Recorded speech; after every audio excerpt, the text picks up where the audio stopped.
Good evening and welcome to the June Volunteer Forum. Yes, I am back, and I want to thank Acting Chief Officer Gary Cook for doing a fantastic job with the last two forums. Thanks, Gary. They were fantastic to watch. You did a great job.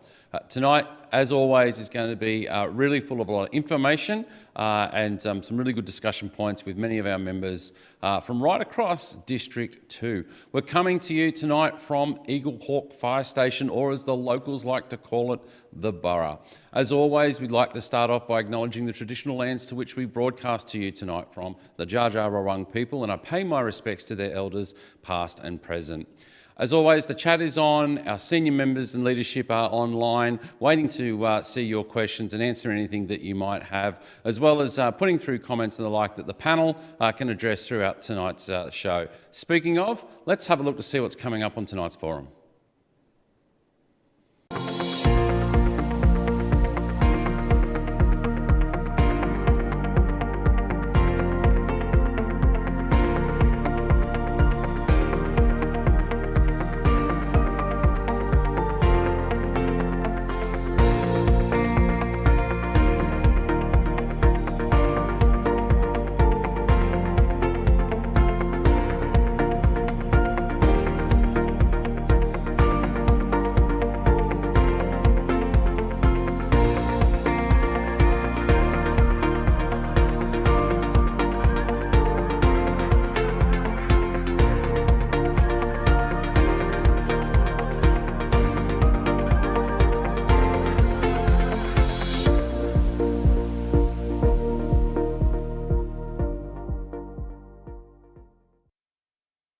A lot of great stuff to talk about on tonight's forum, but I'm joined by two sensational ladies. Madam Capitan Extraordinaire, Kylie Davis of the Eagle Fire Brigade. Good evening, Kylie. Thank you, Chief Officer. And Laura Corby, thank you for coming on the forum tonight. We're in a very special room here. It has a lot of history. And what people might not know is Eaglehawk is over 150 years old, serving Victorian communities. How proud is it to be a captain of a brigade that's steeped so much in that sort of history? It's extraordinary in itself to have a brigade that was established before CFA itself was established, to have one of our oldest pumpers in the back shed that we take out to local fairs and fetes and stuff, to get that out for people to see the Dodge. It's pretty amazing to be. And I guess for reference there, she's not talking about the current pumper that they respond in, but it is probably fair to say it's got a bit of length on it too. But we're going to talk about pumpers and all things coming up very, very soon, later on this evening. Let's have a look around the room. Let's talk about what's so special about this room and Eaglehawk. What have we got? What have we got behind us here? So starting from the top, we've got some trophies from the 1800s, or late 1800s. Some unique ones we've got is a decantering set just here, obviously with some nice little liquid in there. Early 1900s, we've got a writing set that is quite unique and lovely. And are these running trophies? Yeah, sorry. Just to highlight that yes, these are all from the Eaglehawk Fire Brigade's running teams over the years. Obviously running was a big part of Fire Brigade to train and be ready for fires in the early 1800s and to 1900s, and up to date with the modern events with the pumpers and tankers involved. All right, well let's continue on this trip down history lane. So one of the most unique trophies I see here and point out to everyone is the salt and pepper shaker. which is got ram horns on it, which is quite unique. So it's a pretty good one.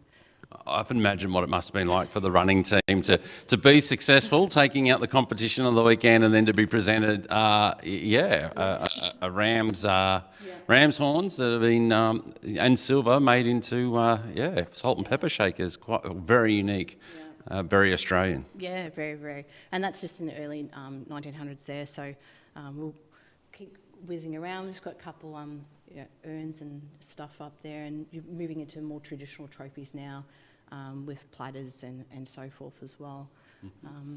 Awesome. Now, like some of the other brigades that we've been in, and our members have seen also Ballarat City, which also has quite an extensive trophy collection as well. The bit I love about coming into stations like yours, in particular Eaglehawk, is on the wall up here that you see. Just the historical photos of brigade members dating right back. What can you tell me about them? So starting right back to the early ones, which actually got restored by the brigade over the years, because they were actually starting to be water damaged and affected early on.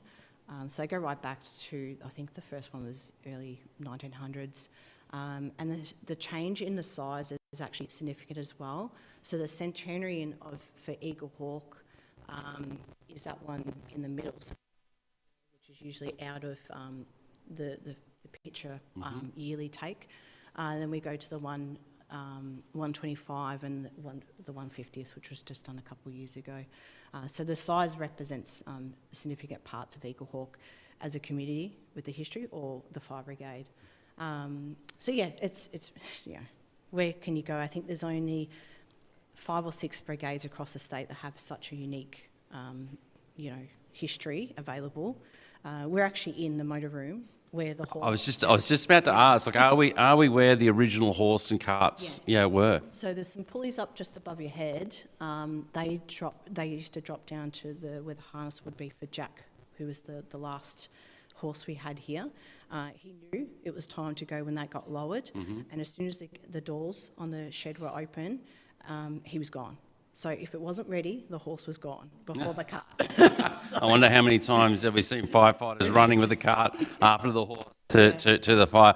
As our viewers do know, and our members do know, I do love a good Clarkson's Farm reference. And not to be a little bit of a spoiler alert, but Clarkson's Farm 4 is out. And there is a bit of a synergy between what happens on Clarkson's Farm 4 and the Eaglehawk, because right above me is a significant bit of history. What are we seeing here?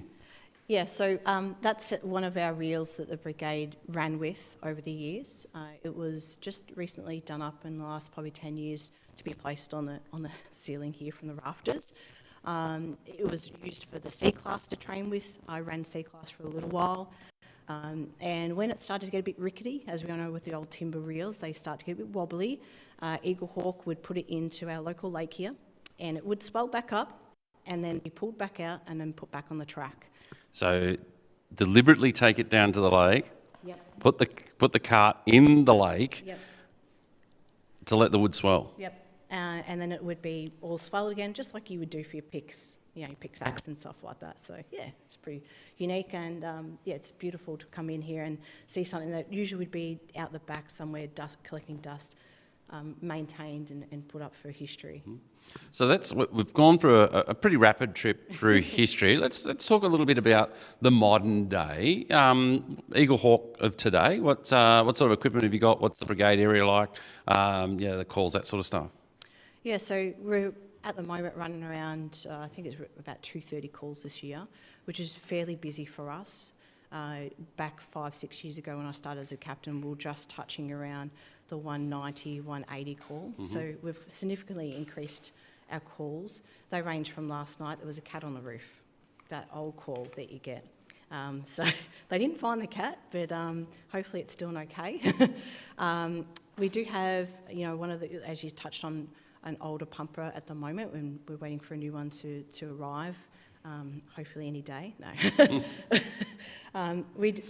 This fire season we ran our 4.4 brand new through the fire season. It's done a great job. done a couple calls and stuff, so it's done really well. Members have loved it so far from the 3.4C that we upgraded. We've got an FCV, and we've recently just got an Eaglehawk car that does a little bit of grunt work as well around the place. So. Oh, it's fantastic. And as I look around the history of this brigade and what we see in the room here, similar to, as some might remember when we did a walk around the Lawn Fire Brigade, who featured their past members who fought in the Great Wars. You've sort of got the same here. Do you want to step me through what we see here? Yeah, so we've got an honour roll for King and Country for the members that passed away in the wars, who were also members of the fire brigade. So there's a couple of photos up there of some young men that gave it all. Gave their all. Yeah. And I think it's it's really touching and befitting that the brigade continues to honour those members that not only serve their community locally, but serve the country abroad as well. And it's again just goes to testament of the proud history that our brigades had, as you say, for generations before the CFA was the organisation that it was today. Well, we'll continue on. So we walk around here. What do we? Let's now. Well, as you can tell, the trophies have changed a little bit in their stature now. They're actually those sort of trophy looking ones, but we do have some interesting ones down the bottom there. They look like tea sets and sort of like that stuff now, so changing with that. We've got a couple more little decanters down the bottom there, a wall clock, or maybe a mantle clock actually. So yeah, they're changing in style, but yeah, yet again, they're 1950s to the 1960s there, so it's pretty unique, that cabinet. So let's continue on down memory lane. What have we got past the foyer and now into the next cabinet here? What are we seeing here? So Eaglehawk has had a junior team over many years, and these are some of the junior trophies that they also had. Obviously, over the years done. There's a couple, yet again, some more like demonstrated tea, like high tea sort of stuff as trophies. Hydrants, when they won those as well, so they've been mounted up as well. So we're pretty lucky, and probably one of the best one is the Citizens of London shields up in the corner there. Okay, and talk us through the significance of the Citizens of London Shield, if you know it. And I don't mean to put you on the spot there, Kylie, because it is a fantastic piece of history there on display. Yeah, look, I do know a little bit of background about it. I won't say too much, but it's here. It'll stay here, and rightfully so, because you look at the colours on it. Eaglehawk did actually win it by a significant margin compared to other people, other teams that won it. So.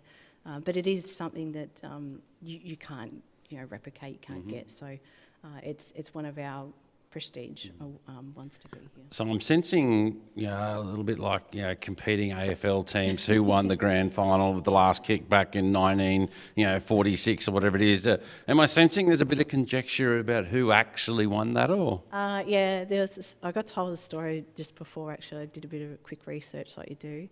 And there was a little bit of tussle as well. Another brigade should get it, and we said no, we've got more rights to this one. So yeah, anyway. Well, Kylie, possessions is 9/10 of the law. So as you say, it's here to stay. And congratulations and well done. And we'll finish off this room with a bit of a look at your honour boards, and obviously a lot of names on the honour boards. Quite befitting when we see. Again, really just shows the history of the brigades in this area, doesn't it? Yeah, with Eaglehawk is a community that really is connected and intertwined, and our history, even though we're part of Greater Bendigo now, Eaglehawk is an identity itself, and even the fire brigade feel that, when we do our own community engagement stuff with the Eaglehawk community, we feel like our own township still. That's how it is. The borough. Well, Kylie, congratulations, well done. And Laura, to you too. You've been slowly sort of off to the side there, so I couldn't ask you any of the hard questions. The captain's taken them all for you. Look, I think it's fantastic to acknowledge the history of your brigade, the fantastic members that have made it up throughout time. Let's have a look to see what 150 years of service for the Eaglehawk Fire Brigade will look like with this video.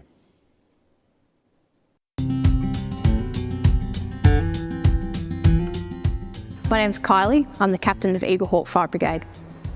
I've actually at my 20th year with Eaglehawk Fire Brigade. I joined the brigade just after the Bendigo tornadoes, which were in 2003. So I joined with the intentions to be a firefighter, and that's where I started my volunteer career. I then moved on to communications officer. I think it was third, second, first lieutenant. Pretty much worked my way through the ranks of a volunteer officership, and then in the last couple of years become captain with Eaglehawk Fire Brigade. Hi, I'm Eric Smith, ex-captain of the Eaglehawk Fire Brigade. Been around a little while, 55 years altogether. I'd actually joined Stall in the early days, become a permanent officer for 20 years in 1977, and then when I retired from there, the captain of the brigade, then Kevin Murley, knocked on the door the next morning and said, "Oh, we'd like you to join the brigade." "No, I'm having a few weeks off," I told him. "So we still want you to join the brigade, and here's the form and I've signed it for you." The rest is history. My name's Laura. I'm the 3rd Lieutenant at Eaglehawk Fire Brigade and the training coordinator. Yeah, I've been involved at this brigade for 7 years. Being a part of the community is huge for me. I just think it's really important to really put in where you live. You know people around you, you know your neighbours, so why not give a hand and give them some help when they really need it? The other thing I love is just the camaraderie with other members and just ensuring that we're making friendships, because if I'm going to risk my life to help someone else, I want to do it with a friend beside me who knows how to read me and I know how to read them too. My name is Ross White. I am the chairperson of the brigade, a VFB very good rep, firefighter and competition runner. Proudest moment, probably going some away to fight some of the big fires, and also coaching the under-17 Eaglehawk side to a state title. It's always proud when you win a state title, you get your photo on the wall. My photo's on the wall about 8 times in the brigade as a runner, a coach, so pretty proud of that. My name is Jaron. I've been involved for around 10 years now. So my current role is lieutenant, and I would like to, I guess, grow my skills in doing operational firefighting. So in terms of crew leading, getting out on the truck and doing more sort of BA and getting internal structured firefighting. 55 years in the brigade, it gets into your blood and it becomes part of your family. And not just your own family, but part of the community family. And from that point of view, it's worth getting involved. The members of the brigade support you in whatever you want to do, and if you get into difficulties, whatever it might be, they'll support you just as well. The brigade turns 150 this year, and very proud. I'm a bit of a history buff with the brigade, and just looking at and understand how hard it was for them. Our brigade went to Bunbury in 1906, and we still work out how a side would go to Bunbury and how they would have got there. One of the proudest things I've been involved here or even seen at Eaglehawk Fire Brigade over my years is the welcomeness of the diversity of the members and willing for everyone to have a crack. Be it that they might not have the experience, but giving them the push into the right direction and knowing that we are a forward progressing brigade. That gives me, that passion. It's a good place. Most rewarding would probably be being part of the running team. So you've got about a team of 8 people who do a sort of hose and reel cart down the track, laying down hose and squirting disc with branches. Whenever you get out onto the track, as in you always, got that history behind you and all the people who have taught, I guess, the people who are running now, it's just continuing that tradition on. We are a very strong network with our community, and coming back to see a brigade which has such a strong history with championships and having such, an array of trophies over those years, you don't see any other fire brigades around Victoria. I think there's probably only a very small handful that have what we have here. I guess it blows your mind away to think that this little brigade in the middle of Victoria has been able to achieve all the things that they've been recognised for, particularly in the competition side of it. Unbelievable things have happened and the brigade have been involved with over the 150 years, yeah. From one of the early championships or competitions in Melbourne in the early days right through to this last year. We may not have won this year, but we've got a good record on the track. So it's been worth the effort. And when you come home after winning a state title, you used to ring the brass bell out the front. And it's always an honour, the early time, and people would come around just to see what you'd won. Everyone's welcome. It doesn't matter if you think I'm too old, or I don't know if I can bowl a fire hose, or I don't know what the difference is between a fire extinguisher. Doesn't matter. The CFA, Eaglehawk Fire Brigade, provide training. We give you a mentor. We also have other avenues for people that might not think that firefighting is the best avenue either. So there's community engagement that we do with our community. There's also fire equipment maintenance, which drives a huge amount of funds back into our brigade. So there's something for everyone. It's just finding your niche. If you can help administratively, or if you want to jump on the back of the fire truck, there's lots of roles for everyone. You've got to appreciate the history of the brigade and where it's come from and where it's heading. And we're heading in fantastic future in this brigade. Just give it a crack and just know that, you know, you're serving the community, and just give it your all.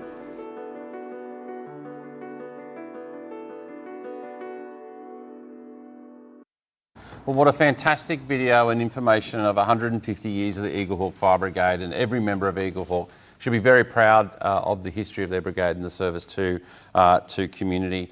Also, there's my favourite phrase, as many would know, I'll give it a crack. It's glad to see that it's made its way across Victoria into the Eaglehawk Brigade. You know who I'm referring to. Well, we've got a few more guests on the panel this evening, in addition to Kylie and Laura are back with us. And we're going to have a bit more of a chat about Eaglehawk Fire Brigade and some of the things that the brigade have been through, in particular the Fire Boundary Review Panel in a minute and the outcomes to that. But I'd like to welcome our Acting ACFO, Dean Simmons. Welcome. District 2, the jewel of the state. Yes, the centre of the state, if your DCO is to be believed. Yeah, certainly a strong advocate for here in the northwest. And Mark Ritchie's, welcome. Thank you for coming on this evening. It's great to have you here. Dean, tell us a bit about District 2. Yeah, District 2 is a very diverse district. It starts in the north around Elmore, where it's sort of what we call the wheat belt area. So flat land, and then we're moving through Bendigo, and that's described as the city in the forest. So we have the Bendigo city effectively surrounded by forest, so you've got all that interface risk and concerns there. Heading out to the west around Maryborough, Pyrenees, on the edge of the Pyrenees, so you've got some different landscape there, and then moving south through Kyneton, Castlemaine area down to the Masson Ranges, and basically to the edge of Melbourne, where we've got fantastic brigades like Darrell, Gwym and Clarkfield on the southern boundary. And this district's no stranger to big fires, particularly when we go back to 2009 and even, I guess, in my time here with a large fire in Golden Square. It's that, I guess, that interplay between being built in the middle of a forest, which is sort of, as the acting ACFO, and I guess, and the commander in the district as well. Like, how does that play on your mind in terms of getting ready for fire season, and obviously when fire season's here? Yeah, it's interesting because I haven't been here long, but there's I guess the key thing is it's always in the back of your mind. When you look at the fire at Golden Square recently, that was basically a grass and scrub fire in the centre of town from old mining areas that then get up and run, and then it becomes engulfed in a structure fire. So that can happen, and it elevated very quickly on a very benign day. So it's probably those things ticking along in the back of your mind. Yeah, absolutely. Welcome, Mark. So you're very special. You're a rare gem in CFA at the moment, I've got to say. So currently in District 2 as a relieving commander, but your background has actually come to us from the Metropolitan Fire Brigade, isn't it? That's right, yeah. 46 years in MFB and FRB. Yeah. No, excellent. And so making that transition from obviously MFB, now FRB, into CFA, I think you said to me you've only been here a short period of time so far, but how are you finding it? I've been here for 5.5 weeks, and in District 2 it's been an eye. It's been great. Everyone's friendly. Coming across the volunteers from Whipstick and Fortuna, they're all keen to have a chat and make me feel welcome. Awesome. No, well, thank you for coming in and being in CFA and helping out the volunteers. It's fantastic, and I really look forward to having you stay with us and continue the great work that you're doing with our local brigades. Thank you. Thank you very much, Kylie. Yes. Now I reckon we need to think about some hard questions for Laura. Yep. No. We sharing is caring on the panel here this evening. So let's just quickly touch on, I guess, some more about the brigade. Yep. Tell us about some of the services that the brigade provides to the Eaglehawk community. Oh, so the brigade are not just a fire brigade, as most people will know out there. We have a really huge commitment to our community, as I touched on earlier. Our community engagement is a massive part of this brigade. We have a diverse, people that live in Eaglehawk, and ranging from an area of, our service delivery area has 47% is actually the Whipstick and forest. Then we go out to some gradual lands, and then we come back into Eaglehawk, which has got buildings and the main street that have been there for 100 years, so quite diverse. And touching across that with the community, we go from schools, nursing homes, and then also to little tuckers, kindergartens and stuff like that. So yeah, we do a lot to engage the community. One of the initiatives we do is we found open days don't always work the best for Eaglehawk because we're to drag people to us. So one of our initiatives is when we have our really big Eaglehawk festivals, and that brings in lots of people into the borough, is we actually take our open day to the park, to the community, and we get a lot more engagement out of that, taking us to the people. They get to play with the little fire hoses, knock over the cones and stuff, and we get to have a chat with mum and dad about fire safety, which is an important part of what we're here for, is prevention. Absolutely. That's fantastic, and a really great initiative to, as you say, bringing that fire safety message from the fire station to the community, and also looking at, I'm guessing, recruitment as well, and that sort of stuff where it's needed. So Laura, Lieutenant of the Eaglehawk Fire Brigade, tell me your story. Yeah, I've been here at Eaglehawk for 9 years now. So I've been in CFA since I was 11. So kind of came up through family, like my dad still involved quite heavily. All of my family. So a bit of a family affair for me. Like being involved with CFA is just normal. Just came here about 9 years ago. My husband and I moved to Bendigo and decided we'd come to the borough. So yeah, this is where I've been ever since. Oh, very good, very good. And as a captain, is Kylie a hard taskmaster? Or? Always, absolutely. Now, bit of I guess history happening there as well, because you're handing on the baton, aren't you? Yeah. Parking the red helmet back, putting it away. So we're concluding 6 years of captain with Eaglehawk at the end of June, which is rapidly approaching. And we've done really good succession planning over the years, and part of the succession planning framework that VST in this area have put together and published. We've used a lot of that stuff in that document to prepare ourselves, and right back to PDs and BOPs for the brigade. And one of those biggest part was succession planning. We have a unique, you would say unique membership here. We have a lot of younger people. When I say younger, I'm on the verge of entering master competitions this year, so I'm not that young anymore. But we do have people, members that range from Eric, who is in his 70s now, and down to our youngest members, which are 18-year-olds. There is a bit of a gap in our membership with the 40 to 50-year-olds, and then we pop back down to the younger members, but we've all stepped up with the right amount of training and stuff, and we're now succession planning those lieutenant and captain roles and not hysterically holding on to those roles for too long, to keep the brigade with the continuous improvement. And so the first lieutenant currently is Tom, and Tom's taking the reins over with Eaglehawk as of July. Well done, Kylie. Thank you very much for 6 years of hard, dedicated service to the Eaglehawk Fire Brigade and community. Congratulations, Tom. Big shoes to fill, my friend. We'll see how we go there. So, talking about, I guess, succession planning leading to getting a brigade to be strong, to be viable, to deliver services to the community. As people might know, during as part of the fire services reform process, there was the establishment of the Fire District Review Panel, an independent government panel established to review fire risk or determine what fire risk is, review fire risk, and then make determination of areas of elevated fire risk, which then would be given to myself with an obligation to then provide a response to the panel about how CFA would choose to propose to mitigate that risk, and then a determination made by the panel as to whether the area of elevated fire risk would remain with CFA and the brigade or be transitioned to a fire district for FRV. So Eaglehawk was one of the inaugural brigades as part of that group. Do you want to talk us through that experience, Kylie? This is something that we probably didn't want to be part of, to be honest, but we were. We were one of the 13 brigades picked up for that. Locally in District 2, one of our sister brigades, Kangaroo Flat, were also knocked on the head with that too.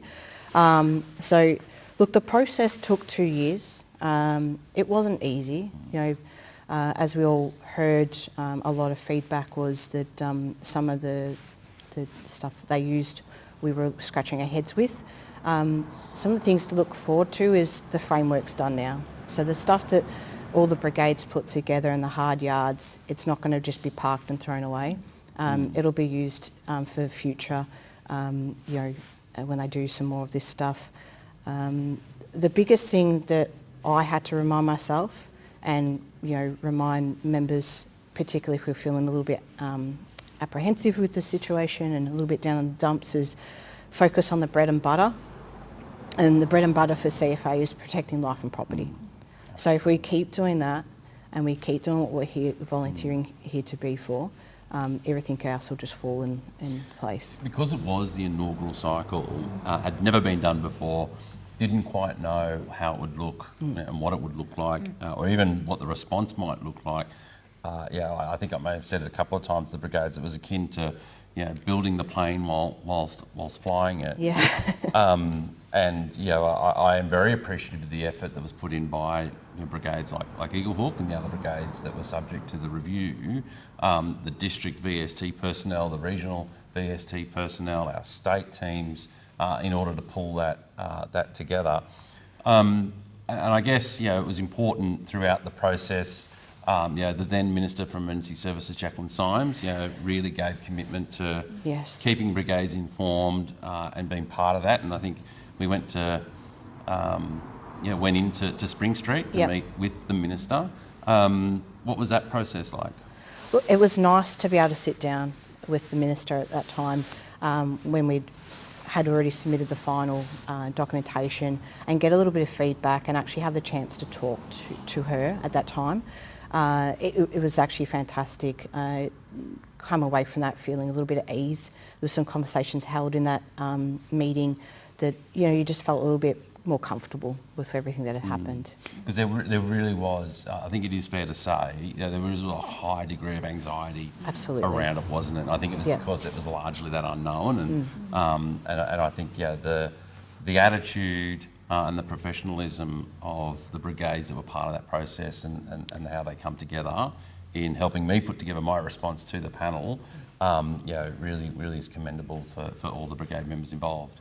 Now, it was a good news story at the end of the day for you. It was, because it tied you down to say, yes, Eaglehawk can get a new pumper. So that was... Jag a new pumper, Kylie, yes. Yes. So, but I guess what are some of the other benefits? So everyone thinks about the new toys you get, obviously, but some of the other things that made the brigade take a step back and go, all right, how, basically check out our heartbeat and go, how are we going? let's have a look at, are we actively recruiting? Are we doing it the right way? Are we reporting the right using the reporting techniques the right way? And just really getting back to those, bare bones of what we do, and moving forward that way. So it was actually a really good way to get the brigade to have a look at some stuff that sometimes is busy in the background. You forget it.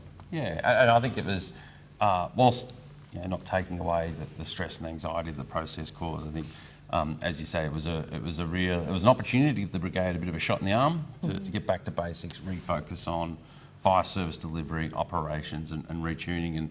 And yes, your pumper's coming, Kylie. A brand new, the next generation Scania pumper. But it's also about doing the recruitment, the community education, the whole kit caboodle. So again, congratulations for your leadership. I know it was a tough time, and you did fantastic to lead your brigade through that to a successful conclusion. So well done. Well, the Country Fire Authority regulations are changing. In the last 11 years, CFA structure and how we operate really has evolved, and there's a requirement for organisations and statutory authorities to have their regulations reviewed and renewed on a 10-yearly cycle, and this time it's CFA's turn. We're just about to hear from Tim Connor, who's going to take us through the regulations review, what it meant and what it means for our brigades and members.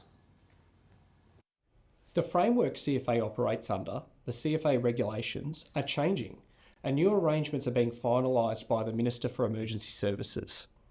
CFA began working on updating the regulations 2 years ago and held over 60 consultation sessions. CFA recommended changes to the Department of Justice and Community Safety based on these consultation sessions. New regulations have now been developed by the department. In Victoria, it's legislated that regulations expire every 10 years. CFA's structure and operating environment has significantly changed over the last 2 decades, and the regulations review was a good opportunity to streamline and modernise to ensure CFA can operate flexibly into the future. The new regulations underwent 60 days of public consultation, and the government is now considering that feedback that was received as part of the process. Subject to the approval of the Minister for Emergency Services, the regulations are due to commence on the 31st July. What's different? Well, no longer will members have to sign individual fundraising collection forms. This will be streamlined into a single approval per event. In line with the recommendation number 4 from the Independent Review into Culture and Issues Management, there will be clearer and more streamlined volunteer discipline processes, including an automatic suspension review right. All membership requirements have been streamlined into a single area of the regulations. Brigades have been returned a clearer right to review the membership of members who are inactive or absent. There are new leave of absence provisions to support more flexible volunteering and to enable members to take a break from CFA during periods of significant life change and maintain their memberships. There are clearer voting provisions, including who is eligible to vote, to provide greater clarity at AGMs.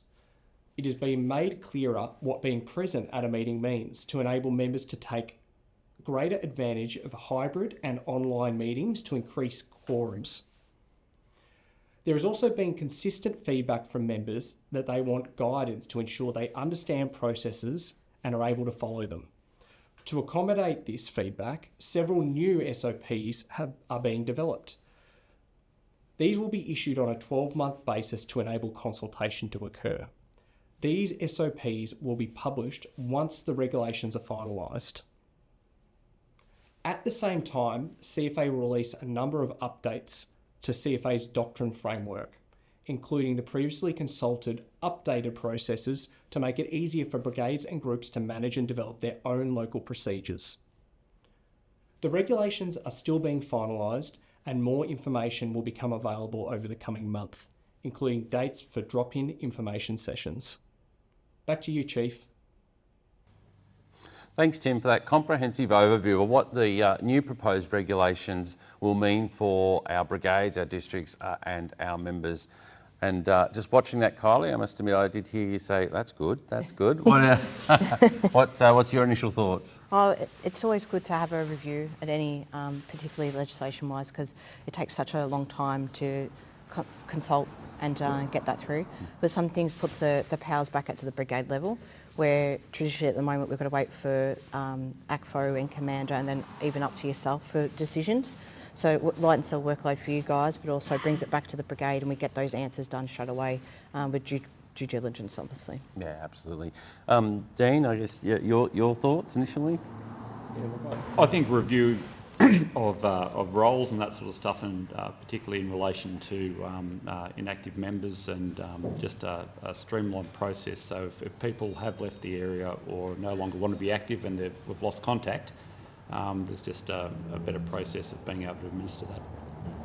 No, absolutely. I think that's something we heard very loud and clear from the members when we did go out, is particularly around managing brigade membership, inactive members and the like. It sort of it has become very cumbersome and burdensome on brigades to be able to manage their own books. This really does return the power back to the brigade. Appropriate safeguards put in place, and the way to do that. But certainly, I think, and hopefully, brigades will see real streamlining in processes and making it easy for the operation of brigades. So, as I said, they are in the final stages of being marked up for the signature and consideration of the Minister for Emergency Services. So we'll be updating members on the final outcome and determination by the Minister, as well as releasing those guides and SOPs, as Tim touched on, to ensure that everyone is aware of what has changed and what the new processes will be, and hopefully start to lighten the burden on brigades and our people in the field. Well, let's talk women in leadership. I reckon we've got some real strong women in leadership right here. Laura, I think this is your time to shine. Yeah, no worries. Talk me through women in leadership in Eaglehawk and I guess in the CFA more broadly. Absolutely.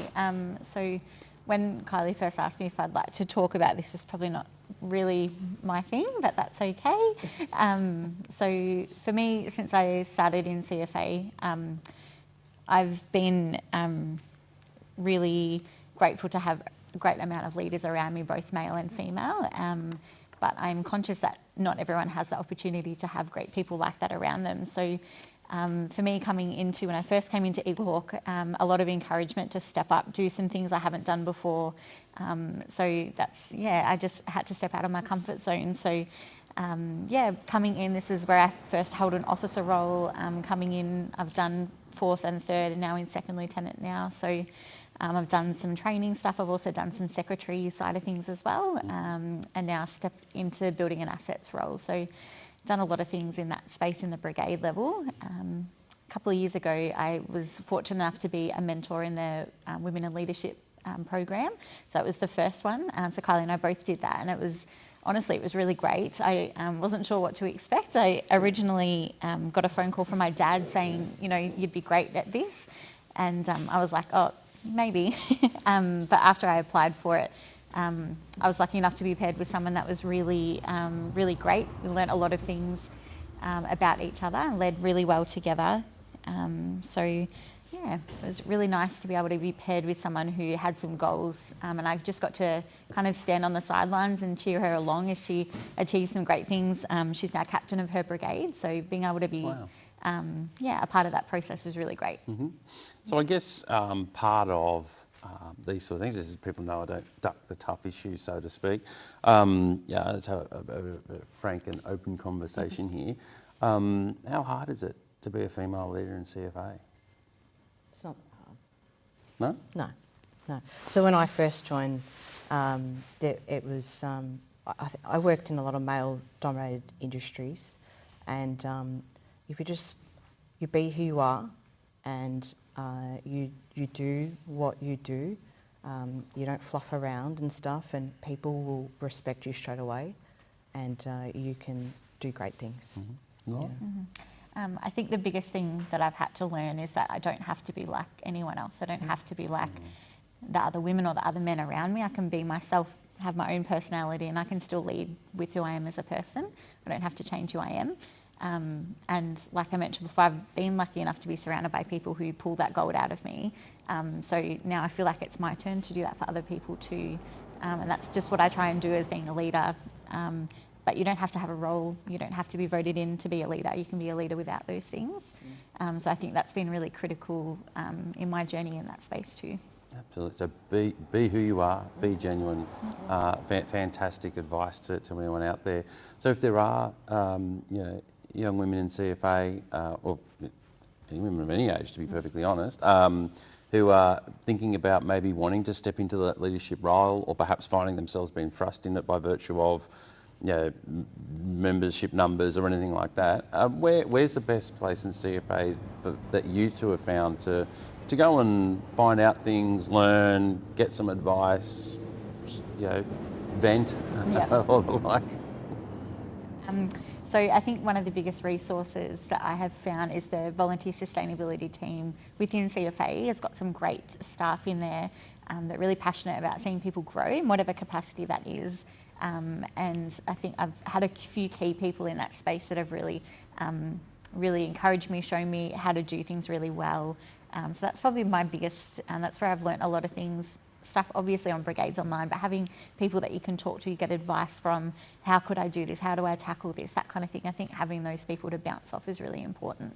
And Kylie? Yeah, concur with Laura said, is surround yourself with a network. It doesn't have to be people from the brigade, it can be other people, it can be anyone that you see as that sets good standards in front of you, integrity and so forth, and they're the people in your network that will support you and guide you to the, to bring out the best in you. So yeah, that's you can meet them at, it could be on the running track at a demo, it could be from a local fire brigade down the road and you go, geez, that person's got some good ideas, or it could be just someone at work as well. You might talk a bit foreign language with fire brigade and at work, but you'll find someone there that you can put into your network and bounce things off. Some of the network things I've got is the women-only events that have been run purposely to get some network going around the area and stuff. So yeah, just network is the biggest thing. Yeah, with other brigades as well around, I think that's been really good too. You kind of, a lot of the neighbouring brigades are obviously next to each other, so you face similar challenges. You might have members that they know who your members are of your brigade, that kind of thing. So working together, it's important. Awesome advice. Well done for both of you. That's fantastic. Look, and I guess speaking of diversity and women in fire services, it is no secret that emergency services across this country have a long way to go to reach parity and ensure that we have gender diversity and equity in our agencies as we move forward. And CFA has been making some great progress in this space, and certainly since I've been chief has seen a significant uplift in the number of women in senior leadership positions, particularly in the brigade and group levels, but also our women in leadership roles across all our organisation, including our PTA and administrative staff as well. Well, earlier this year, I was lucky enough to be part of the Champions of Change Australian delegation, and we made our way to New York City, where I got to attend the 69th Congress of Women, where discussion of equity and equality was had not only in the emergency services setting, with emergency services leaders and commissioners not only across Australia but also across the globe, but also bringing delegations from every country around the world to come together to talk about what it means to be a woman in our society, but also what it means about looking for diversity and equity across the populations. 50% of the population are women, and certainly for CFA to be a thriving organisation and for our brigades to have a thriving membership, why wouldn't we want to tap into half of the population to ensure that they do what they do best, and that's protecting our Victorian communities? And certainly from Kylie and Laura, you are shining examples of what can be when we do get this stuff right. Let's take a look at what my trip to New York was like and some of the lessons and observations that I found and some of the people that I met. And at this time I want to make a big shout out to the great people of the Rockaway Point Fire Department in New York City. You'll get to see why in a minute. Coming to you from Times Square here in New York City. I've flown in yesterday along with many other chiefs and commissioners from across Australia, part of the Champions of Change initiative, and we're going to be attending the Congress of Women at the United Nations this week. We'll be joined by many other countries, many other fire departments and emergency services to share experiences, learn more about each other, but more importantly, have a conversation about diversity and what it means to ensure that our organisations are representative of the community we seek to protect. I've walked down here to Engine Company 54 and I'm joined by one of the brave New York firefighters here. You're one of the busier stations here in New York, down Midtown. What sort of call rate would you have a day? We probably got about like 15 calls a day on average. Sometimes more, sometimes less. Medical, fire, anything like that you can think of that we can go to, we go to. This is the fire zone, and what we try to do is reach out and make sure that we reduce the number of fatal fires in residential building. That's our mission. You were telling me about your smoke alarm installation program. How important are programs like that in a place like New York City? Our smoke detector programs, we have a combination carbon monoxide and smoke detector. Our unit, Fire Safety Education Unit of the FDNY, we not only give them out, but we also install them, all for free. And I know many of you watching right now across many of the brigades in the CFA do exactly the same thing. So it's amazing to hear the world over that we do similar type programs. Well, I know many of you enjoy seeing other fire brigades and other fire brigades equipment, and I just couldn't help myself to come to a volunteer fire department here in New York City. The Rockaway Point Fire Department was established back in 1914. We've been here for over 100 years. We're in a peninsula on the western tip of the Rockaways on Long Island. We have a unique response down here because of the terrain. I've been a volunteer with the Rockaway Point Fire Department for 20 years. It's been a great journey.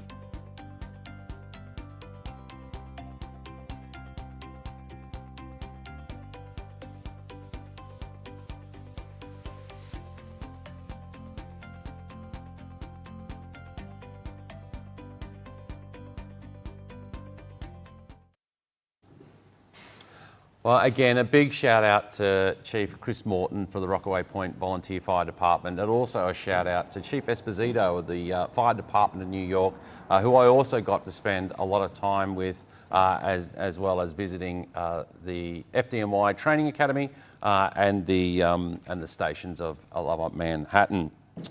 Well, still, I think we touched on succession planning before, but we've got a few more members on the panel here. Welcome, Mark. We're going to have a chat about succession planning. Yep. Give us the good oil. At Mosquito Creek, most people don't know where we are, but we don't have a township.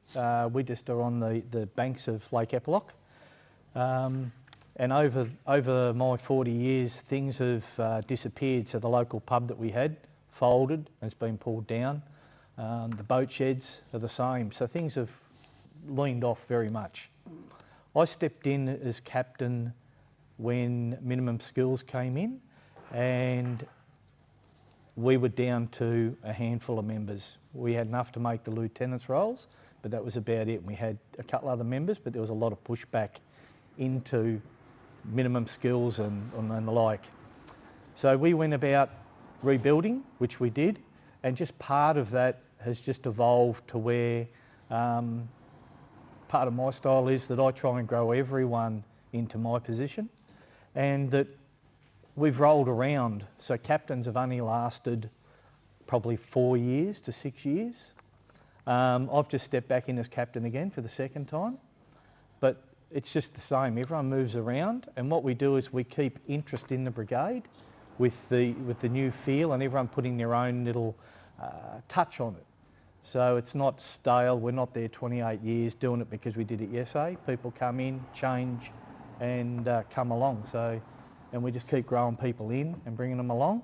And Morgan and Montanna are a couple to attest to that. They're now into the brigade management team. They got their licenses, truck licenses now.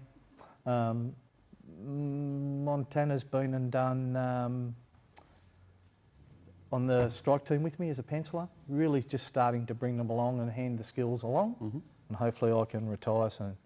Well, we'll hear from Montanna and Morgan very shortly, but we've got a little toolkit here. Kylie, what's this all about? I think you sort of touched on it before. Yeah, I did touch on it quickly before. It's a succession planning framework. The booklet put together. VST Northwest area had a huge input into this and across the state. And it's basically clarifying roles and responsibilities, reviewing your membership, identifying skill gaps, addressing skill gaps, retention, recruitment, and preparing for elections. It's the bread and butter that you kind of don't get taught, or you need to go back to and really have a look at to keep the brigade on track and healthy. So that it's a great tool, actually. And if anyone's interested in finding where the succession planning framework is and this tool, where would they find it? So if you'd like a hard copy version, you can reach out to your local district and they should be able to grab a copy of that. Otherwise, if you jump on CFA's Brigades Online, type in succession planning and you'll have this beautiful web page full of so many documents and examples available. And I think we've got a bit of a slide here running through the framework and the 6 foundational areas there. It really is about step by step going through, critically analysing the brigade, thinking about the brigade and what the brigade needs, not only for today, but for tomorrow and the next generation. Yeah, I like to put it as that, how do you eat elephant? One bite at a time. Yeah. So yeah, as I said, clarifying roles and responsibilities, reviewing the membership, identifying skills gaps, training needs and the like. And then I think one of the things that we focus a lot of effort on recruitment, and rightfully so, but there's also that important retention part, isn't there? Absolutely. You need to set up some retention for the members that are currently, so they feel valued still. Yes, there's the service arrangement through CFA, so 5/10s and through that, but you need to, maybe if you do have an annual dinner or something like that, you need to, touch on those people that are doing the hard work and make sure that everyone feels that they get a pat on the back as well, because they are putting in, every person does. Absolutely. Well, speaking of Mosquito Creek, we've got a little video to tell us about Mosquito Creek before we hear from, no we don't, my sheet says that we do. Well, we're going to hear from Montanna and Morgan. Hello, how are you? Great, how are you? Very good. So tell me about your journey. Do you want to go? Okay. We started about 5 years ago, just in COVID actually. Before COVID we started, so it was a bit of a rocky start. We took a while to get through, but we joined just to get into our community and meet people, because we just recently moved, and we wish we had done it sooner. It's the best choice we've ever made. Met so many people, and amazing people that have come our closest friends. What about you, Morgan? I just can't believe how much we've learned. Like, we were these 3 little timid people to start with, and now, we've become these, I would nearly say, boisterous, members who just want to learn everything. We've got a thirst for knowledge, and we're so lucky that we can learn from people like Mark, and, we've got so many other people in our brigade that, we genuinely enjoy learning from. Yeah. And how have you found, I guess, turning up to, I guess, Mosquito Creek's probably a bit like the traditional brigade, a lot of the brigades we have across Victoria, those Class 1, rural brigades. How, like, your experience in terms of what it was like? Obviously, Mark's a great person, so, of course you were welcomed and brought into the brigade. Yeah. Were you nervous at first? Absolutely. I think you'd be silly if you said you weren't. It's so intimidating walking into a shed, with a truck and all these guys, and it is intimidating, but we put our best foot forward, and I think that we're thriving in this environment, I would say. Yeah. So what's the future hold for yourselves? Where do you want to be? Does Mark need to worry about being bumped off as captain? Possibly. It certainly is an aspiration of mine that I have said from the beginning, that I'd love to be captain, and I'm very lucky that I can learn from Mark and other members that have been our captains, and they can mentor me into be a captain like they are and lead our brigade to keep growing and continue thriving. Awesome. Well done, and congratulations for making that step to being part of this organisation, and Mark, to yourself for recognising what great members Montanna and Morgan can be, and getting them into the organisation. And I'd taste your food for a while, mate, because I reckon we've got some two very ambitious and fantastic members that are on the up and up. And one day I'll be running the show and maybe even sitting here perhaps. Maybe, you never know. That's what I like to hear. Well, it's that time again for Steve's Corner. He's been at it. He's been out filming more trucks and the like. And tonight he's going to take us for a drive around, or should I say a walk around, one of the new Alpine Pumpers. So Steve, over to you. G'day Chief, Steve from DMO Bairnsdale. It's a terrible day here at Mount Hotham, so while we were here doing some other work, thought we'll have a bit of a look around our Alpine Pumper. So it's a couple of years old now, very cool machine. There's only 3 of these in Australia, I believe. So in this configuration, specially designed with our engineering team and the brigade. So very specialist piece of gear. It's a Panther T6. It's got a Caterpillar C4 engine that drives it. Both tracks are driven from a separate hydraulic motor, so it's got really good turning circle, and it's very versatile. We'll have a look in the cabin a little bit, but we'll just walk around the machine and just have a bit of a look. So the back of it is basically the same as a medium pumper. We've tried to sort of keep it very similar stowage to what people would find on a current medium pumper. So, BA locker, comes out, it's electric drop down like our heavy pumpers, just different gear, but it's very similarly laid out. Some high-rise hose packs. The outlets are actually on the side inside the locker, just to protect it from the elements for obvious reasons. So hose lay packs ready for rapid deployment. You actually open the rear door from this panel here, so it's normally closed. It's got an actuator that opens the door, which then allows a little bit of protection for our operator, obviously in adverse conditions, and protects all our gear. So same thing, very similar to a pumper setup with different adapters and hose. A hose lay tray, so a flaking setup. Pumper is very similar with our Sentry governor system, like a medium pumper. You can actually manually operate it as well. This door will actually close on its own, so you can have both these doors open together or just one. And the reason to close this door is obviously to get that ladder down, but still allow our operator to be protected from the elements.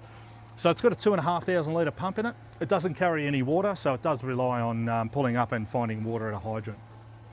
So very, very cool bit of gear. But we've tried to keep it similar to for our volunteers, so that it's a similar type of setup than what you'd find in an urban environment. Another hose lay locker in there as well. A dead hose reel, it deploys very similar. So anyone that's seen a current medium will see those operate. Ground monitor, and then locker here with just our tools. So battery ram fan, cutting gear, just different stuff. It's actually got a pad for the ladder, so that obviously, ice and things like that, you need to put the pad down so the ladder can sit on that. It's not going to slip. So, Alpine environment, very, very different than what you'd find in most other places, obviously. So, for instance, a water leak when you've got your hoses connected on the ground for half an hour in an alpine environment, minus degree temperatures, is going to turn to ice and make your environment slippery. So, a lot of different considerations up here in the snow. So that's a bit of a walk around outside the machine. So we might go and have a look inside the machine. So it's a two-seater, which did cause us some concerns about different ways to operate. Obviously, a crew of 2 is very different. The old over snow had a crew of 4, so we've had to adapt and provide some Can-Ams. so that they can get their crew to the event, safely without coming in the oversnow pumper. So it's only got one pedal. So basically it's go and foot off the pedal stops. So it's a different way of operating. And it's got the normal siren and emergency lights like you'd find on any other fire truck. Very similar than what you'd find in a lot of our machines. We'll start it up and you can hear and see the screens.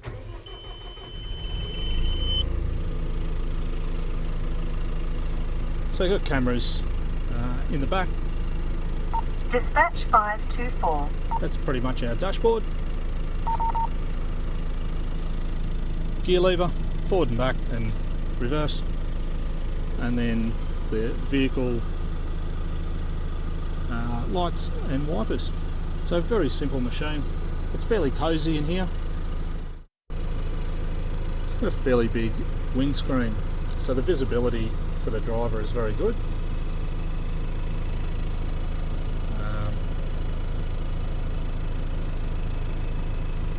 Quite a unique machine. So hopefully you've enjoyed our tour, and I'll go and enjoy the rest of my day at sunny Mount Hotham. Cheers all. Yeah, cheers, Steve, and thanks for taking us around the tractor pumper there. A great piece of equipment that we've been able to put into service, and really a good demonstration of ingenuity. Our engineering team doing some fantastic work to deliver a product that's fantastic for our members. And a big shout out to the crew that'll be in and on station at Mount Hotham this evening. Given the most recent flurry of snow that they've had up there, I bet they're nice and toasty and trying to keep warm and praying they don't get an AFA out in the snow. So well done, and thanks again, Steve.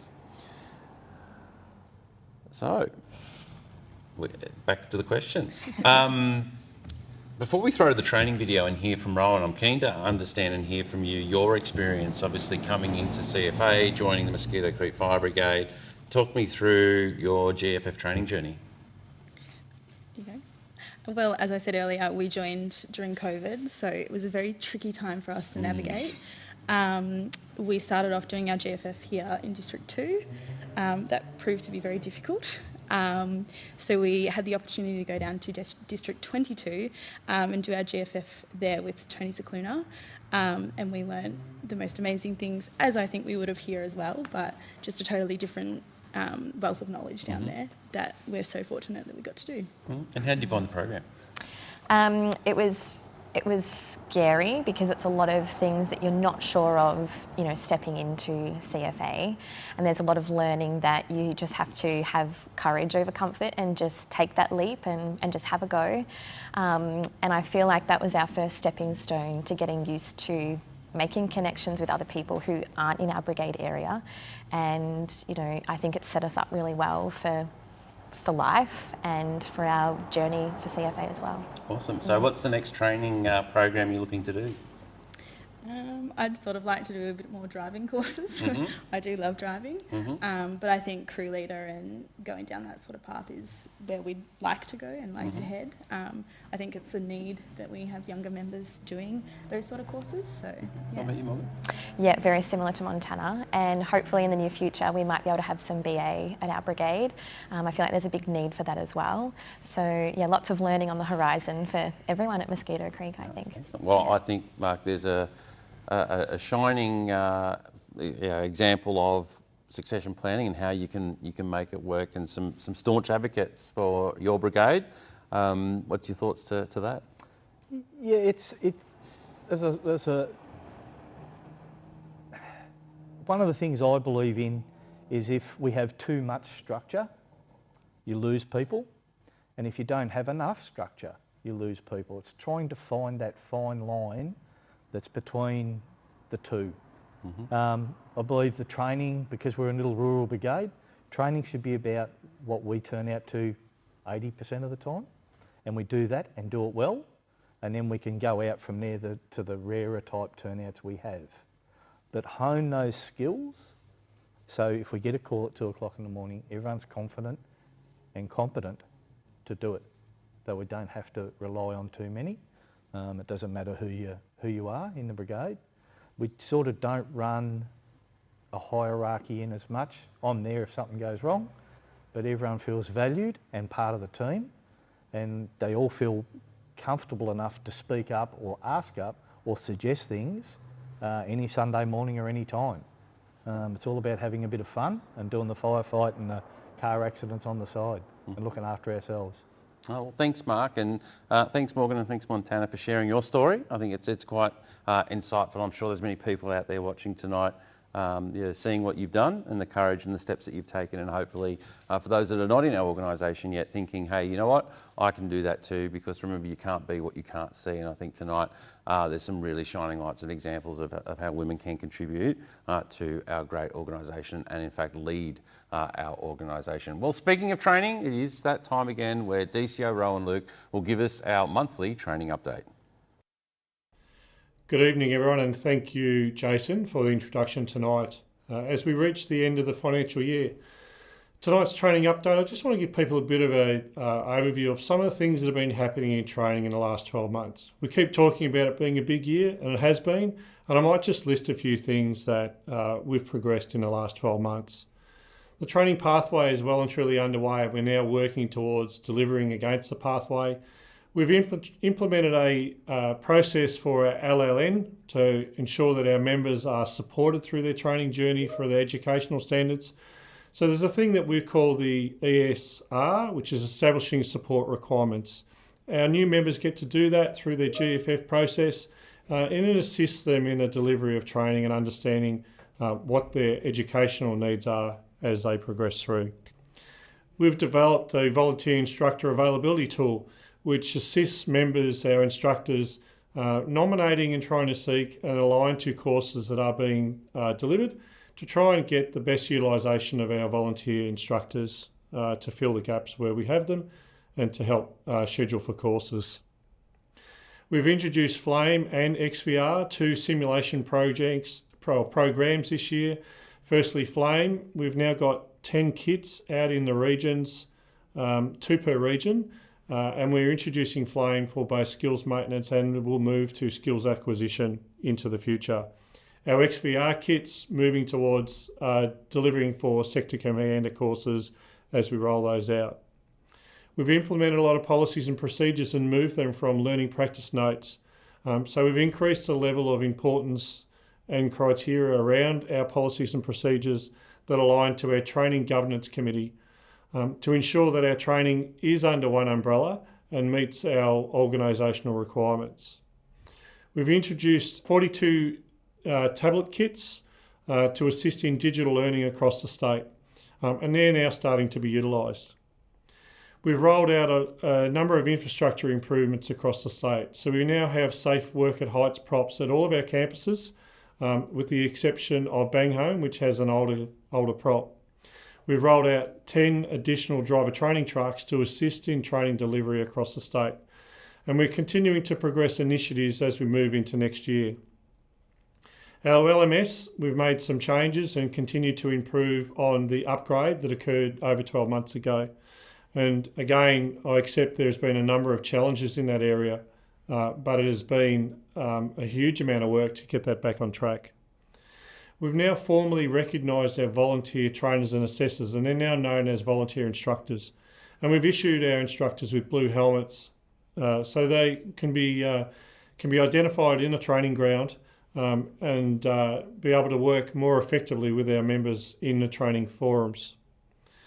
We've conducted, again this year, another 6 volunteer instructor conferences, which have seen over 125 volunteers attend those conferences across the state. They've been really valuable for both us and for the instructors to engage on the changes that are occurring within training. Our campus usage has significantly increased as we've continued to see members utilising our campuses both day and night during the week and during the weekends, which has been really positive, but also from our members, I'm sure that experience at our campuses has been well valued. We've introduced a number of courses, or rolled out a number of courses this year, particularly for a range of areas. And I might just walk through some of those courses that have been delivered to the region so they can start delivering them to our members. So we've rolled out a series of induction programs this year. Firstly, the CO Monitor induction program for our CO monitors that are starting to roll out as part of the donations program, the Alpine Pumper induction, and the ULT crew protection induction. We've also developed on the back of the ultra heavy tanker induction program and working on further tanker induction programs to assist in brigades as we move vehicles around the state. For fire investigations, we've rolled out a number of programs, and our fire investigation is probably our most advanced course that we run through CFA, through our scope of registration. So in a structural environment, we've rolled out conduct fire investigations and analysis activities. We've also rolled out a give evidence in a judicial or quasi-judicial setting. We've applied principles of combustion and fire dynamics to fire scene investigations. We've rolled out structural fire and vehicle investigations course or elements or modules. We've done the introduction to structure and vehicle investigations. We've done fire investigation report writing, introduction to bushfire investigation, as a range of modules that fulfil the fire investigation qualifications. In an IMT space, we're continuing to build and work towards the development of IMT courses. And whilst we've rolled out a small number of IMT courses themselves, we've also worked on the prerequisite courses, such as supervised machinery, briefings and debriefings, community liaison functions as part of the public information team and an incident management team, communication skills for communication engagement as in the communicator, and finance workshops as a part of the IMT development. We're continuing to roll out IMT courses through our EMV partnership as we move forward. Our General Firefighter course, again version 2, we've made some further advancements to version 2, and we'll continue to work on the GFF to ensure that it meets our members' needs both across Class 1, Class 2, 3, 4 and 5 brigades. We've delivered perform complex four-wheel drive operations, prepare, maintain and test response equipment, work safely around aircraft, tree hazard awareness and tree hazard assessor, control a level 1 incident and respond to urban courses. We've also rolled out the lead a strike team and CFA safe driving courses. The CFA safe driving course will be the minimum requirements as we go forward to support Code 1 drivers into CFA. So that's a bit of a change. It's a new course that's on the system, and members can go into LMS now and start to do that course individually if they choose to. It will also be able to be delivered at a brigade level once the regions have the opportunity to start coordinating that. We've developed and delivered the employee personal protection and a hazardous materials incident, the gas emergency response and crew leader courses. We've also delivered the IBB, which is Intermediate Bushfire Behaviour, which I know was a well sought after course to assist in the development of IMT, Sector Commander and similar. We've also done Fire Weather Fundamentals, which is an introductory course to Fire Weather 1. Fire Weather 1 was traditionally done in the past, and now we've developed Fire Weather Fundamentals, which is really aimed at our strike team leaders. And the last one, Detect Hazardous Atmosphere course. So for our brigades that are non-hazmat brigades, but are brigades that have gas detection equipment, we've developed a course for them so that we can start to bring them up to speed with the use of their gas detector. So as you can see, there's a lot of courses that have been developed and delivered to the regions, and now the regions are working through their training calendars to deliver the courses across the next 12 months. So it's been a really busy year, thanks Chief, and we know that things won't drop away. We'll keep working at what we need to keep delivering for our members. I'll pass back to you. Thanks. Thanks, Rohan, and a big congratulations to the training teams in the districts and the regions, and also in your department there in operational doctrine and training. One of the things that quite rightfully people raised with me when I first became chief was the non-availability of courses or the development of courses, and certainly as you've seen tonight, they have really pumped out a lot of courses that will certainly help our brigades and our members get the training they need to the competencies they need to perform their job safe and well across the Victorian communities. I know there's much more being worked on by the ODT team, and I look forward to seeing that roll out. But again, congratulations. A lot of hard work has gone into that, and my big thanks to the many instructors and also the volunteers in the JCC that has helped us in consulting on the content of those programs and making sure that we are getting them right for our people. Well, NAIDOC week is from the 16th to the 13th of July, and this week's NAIDOC week marks the 50-year week of marks 50 years, sorry. It will be a week-long celebration with the theme of the next generation, strength, vision and legacy, celebrating the achievements of the past and the bright future ahead for our First Nations people. NAIDOC Week is an opportunity for all Australians to learn about our First Nations heritage and cultures and history and understand what it means to be connected to country and how our First Nations people have looked after this land for generations. And certainly I know I'll be taking a bit of opportunity to learn more about our First Nations culture. One of the things that does get raised with me from time to time, and I know many of our vegetation management people are getting involved in, and that's cultural burning. And we've taken an opportunity to go out and have a chat to a few of our people about what it means to undertake cultural burning here at CFA.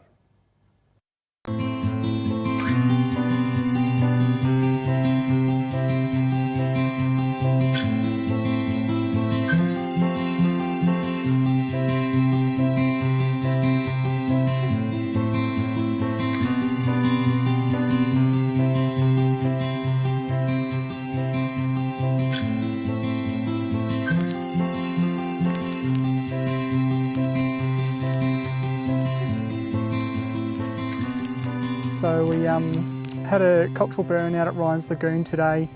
It's been great to be able to partner up with both the CFA and DECA, and to be able to achieve what we have in such a short space of time has been really good. The burn went much better than anticipated. So CFA's been on a bit of a journey for probably the last 15 years, and it's been thanks to our vegetation management officers in the past and MCSs and ACFOs and that have been working at that grassroots level with communities. Over the last 8 years through Safer Together, it's been a great opportunity of collaboratively working together with the fire management sector, but more importantly working at that grassroots level of enabling tradition owners and custodians to apply fire to country. And that's the most important outcome, is having that bottom-up approach and meeting those objectives in a meaningful way. Well, what a fantastic effort there by our Cultural Heritage Advisor, but also, as I said, our vegetation management teams and the district district teams across the state, making sure that we keep connection to country and connection to our First Nations people as we learn more about the importance of cultural burning and caring for country. I just thought I'd touch a couple of things in the chat here just to cover off, so just to prove that I'm not ignoring the chat here tonight. Question about the radio replacement program, that's actually a really good question. What I might do as I look at the executive producer here, let's put that on the list for an upcoming volunteer forum to get an update on the progress of the radio replacement rollout. A lot of activity has been going on, and that's fantastic to see. And let's get some information out there so you can be updated to where the program is and when the team will be rolling into a town near you. To Alistair, in respect to the Grove Centres and what's going on in Grovedale and Connewarre, what I can tell you is there are some big things coming for that brigade, as I know the District 7 team are working hard to work with the local brigades there, again boosting capability, boosting capacity and ensuring that the volunteers continue to provide a great service to the Grove corridors there of District 7. So well done, and thanks for the question. Well, he's back, ladies and gentlemen. And the other issue is here, I've been reminded all night, and I do have to apologise to our live audience. Brad has been telling me all night, go to the audience, go to the audience, go to the audience, and give us a wave. It is that we do have an audience tonight. It's not just us here on the panel. But Mark's back and he's got a couple of curly questions he wants to ask. Not so curly. The guys from Golden Square just want to know how the swap and go program's going with the BA cylinders. And yeah, great question. So it is progressed. We're currently, ICT are in the final stages of working up the architecture to the swap and go program initiative, and we are expecting that to be into build very shortly. So we will be moving to the swap and go in the next couple of months. So again, we'll be out there talking to brigades and giving them details on how it will operate, and then the digital platform that we'll be using to ensure we keep track and trace of those cylinders. And another question, driven by quite a few of the volunteers I've talked about, mainly the Kangaroo Flats guys and again the Golden Square guys.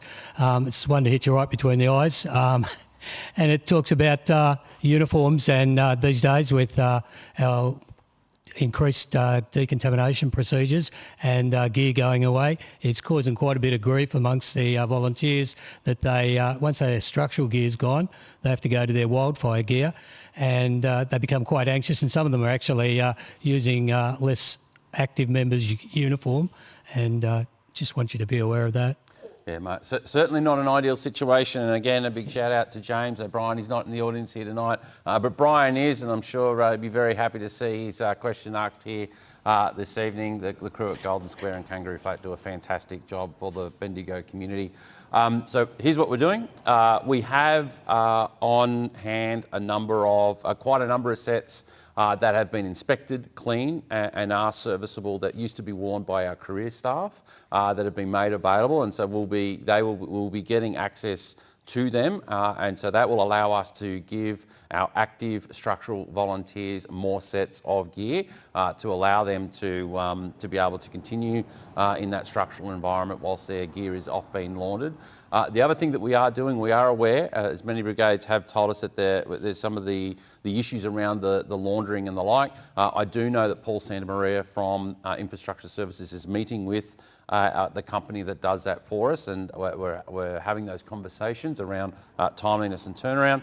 But regardless of that, the contract is up for those services, so we are looking at a new model, and a model that relies more on localised resources and localised facilities in order to do that, so that we're not sending everything across the state to one facility. So, so we'll be going to market very soon for those industrial cleaners to be able to bid for that, and hopefully we're going to get a number of suppliers across the state, which means we're going to cut down the time that it takes to get the turnaround of the gear, but also allow for greater access for gear decontamination, particularly in the structural environment. So more information of that will be coming very soon. Thank you. Thank you. I wanted to finish off tonight. I am running very much over time, but it is an important, and I know, and my sincere thanks to Acting Chief Officer Cook for navigating what is a very tense and sensitive time for community members right across Victoria, but in particular our members, who are made up of the many communities across Victoria, particularly in respect to the Emergency Services and Volunteer Fund. We're going to put some information in the chat. We're getting closer to, obviously, with rate notices being released. More information now is available from the government in respect to the rebate. We want to make sure that that information is out to our members as soon as possible to allow you to make the decisions that's best for you in the situations that is best for you as we move forward. More information will be coming out very shortly in respect to how our members will be able to access the rebate. And we continue to work with the finalisation with the Department of Government Services. And again, from my perspective, it is about continuing to advocate that our members be able to get access to the rebate in a way that works for them, in a way that is best for our members moving forward. Again, recognising that it is a sensitive issue across our communities, and rightfully so, as many people from our communities make up this great organisation. Well, that's it, ladies and gentlemen. Thank you very much. A big thanks to the Eaglehawk Fire Brigade for allowing us to come in and use your station for the volunteer forum tonight. So thank you, Kylie. Congratulations, Kylie, and for a job well done as you hand the red helmet over to your first lieutenant on transition day. Again, thanks to our live audience for coming here tonight. And as always, thanks for the people behind the desk that make this all happen. For Martin Anderson, Beth Ramshaw, Alison Smirnoff, and of course our Executive Director, Brad Thomas, who keeps me, or tries to at least, on the straight and narrow and ensures that we deliver a fantastic forum every month. As always, keen to hear what you want to see, what you want to hear for on these forums. And if you do have a suggestion or something that you do want to hear spoken about on the forum, please email internalcomms@cfa.vic.gov.au at the email address you have on your screen now. Thank you very much. Stay safe, stay warm, and have a good evening.